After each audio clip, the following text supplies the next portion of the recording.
indahnya pagi hari. Enaknya ngapain ya hari ini? Oh iya, bikin kerajaan ah, kata Santanu yang berasal dari Kalingga, India Timur. Dan juga sebagai pendiri kerajaan Kalingga dengan nama Prabu Kiratasinga. Apaan? Ulang-ulang. Apanya? Nama kerajaannya? Kalingga. Oh, Holing. Kata orang Tiongkok yang jadi salah satu pencatat sejarah kerajaan Kalingga. Holing. Serah udah. Orang-orang di Cina banyak belajar agama Buddha di sini. Kitab suci agama Buddha Hinayana diterjemahin dari bahasa Sanskerta ke bahasa Cina sama pendeta dari Cina, dibantu pendeta dari Kalingga. Kepemimpinannya nggak lama dan setelah itu diganti sama Prabu Kartikeya Singa. Allahu Akbar. Allahu Akbar. Wih, ada apaan tuh rame-rame? Jadi gini bang, ahadun ahad, kata orang utusan Utsman bin Affan, pemimpin dari Timur Tengah. Ini agama Islam bang, coba deh dilihat-lihat. Kalau tertarik abang masuk Islam aja. Oh, gitu. Ya.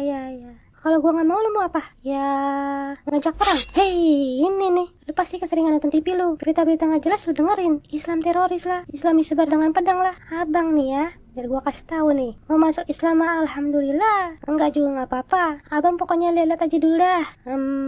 Jadi damai nih. Iyalah, maksudnya ya dong. Islam mulai tersebar bahkan ke seluruh pelosok Jawa. Dan mereka mulai menganut agama Islam. Prabu Kartikeya Singa nikah sama wanita smart bertalenta raja menabung bernama Dewi Sima. Mereka dikaruniai dua anak yang namanya Dewi Parwati dan Radia Narayana. Ini nama cowok loh ya. Pas lakinya meninggal di Gunung Mahameru, si wanita smart bertalenta raja menabung ini sedih. Oh, aku sedih. Aku ditinggal dia. Siapa yang mesti gantiin dia jadi raja? Oh. Seriusan ini nanya, siapa yang gantiin dia sebagai raja? Oh iya kan gue wanita smart bertalenta raja menabung. Gue aja yang gantiin laki gue. Entap, dia ngegantiin suaminya jadi raja di Kalingga dengan gelar Sri Maharani Mahisa Suramardini Satyaputikeeswara.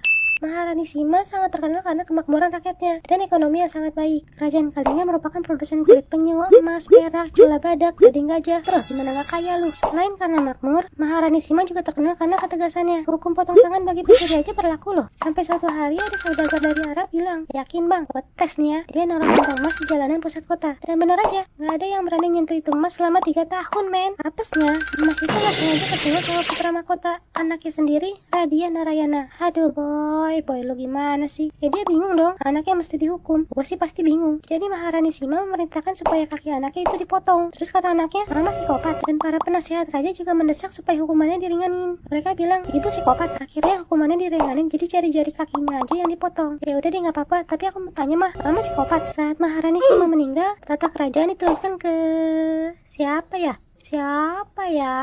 Terang tingtung melalang kuntung kuda lari kejepit batu hijau pakai baju rombeng. Gimana? Nggak lihat tadi mah?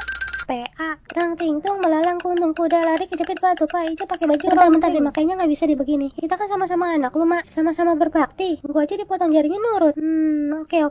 Akhirnya Kalingga dibagi 2 wilayah kerajaan. Kalingga Utara atau Mataram buat Dewi Parwati dan Kalingga Selatan atau Sambara buat Radia Narayana. Di sisi lain, ingat Ratika Dayun di video part 1? Dia meninggal di usia 111 tahun setelah memimpin kerajaan Galuh selama 90 tahun. Harto aja kalah lama loh. Dia menikah sama Dewi Manawati yang bergelar Prameswari Dewi Chandra Rasmi. Mereka punya 3 anak yang namanya Sempak, Wajah, Jantaka, dan Amara. Saat tata kerajaan Galuh harus diturunkan, saatnya audisi grand finalis lagi. Jantaka sakit hernia, Sempak Wajah giginya kocak. Padahal mereka agamanya bagus sih, tapi cacat, tapi gak punya bagus. Kalau si Amara mah orangnya hedon, poya-poya aja hidupnya. Pilih dengan bijaksana. Ya udahlah, tata kerajaan bakal dia. Jadi yang terpilih sebagai raja kedua adalah Amara dengan gelar mandi minyak. Gak tahu juga gue namanya ngapa gitu, biar cepet matang kali. Nah, supaya anak-anak yang lain pada gak ngambek, Sempak Wajah ditempatkan sebagai resi guru di Galunggung dengan gelar Rangyang Guru, dan Jantaka sebagai resi guru di Denu dengan gelar Rahyang Kidul. Mandi minyak nikah sama Dewi Parwati, tapi dia gak ngegantiin bininya jadi raja di Kalingga karena dia juga lagi jadi raja di Galuh. Mereka punya anak namanya Sanaha yang nantinya ngegantiin emaknya di Kalingga. BTW kakaknya Sempak Wajah, Sempak itu ompong, Wajah itu gigi. Hidup bahagia di pernikahannya dengan Dewi Wulansari. Sampai suatu hari, mandi minyak ketemu dia dan bilang, laki lo ompong kok lo nafsu aja sih? Abang apaan sih? Daripada sama dia mending sama abang neng. Abang apaan sih? Ayo sini kita pesta bulan purnama yuk. Abang apaan sih? Mau nggak? Ntar abang beliin iPhone 11 deh. Terus bang? Ya iyalah neng. Kok ya? Pulang-pulang dia ngasih kabar gembira ke suaminya. Mas, aku hamil. Hah? Serius? Tapi ini bukan anakmu mas. Hah? Serius? Iya ini anaknya Amara. Hah?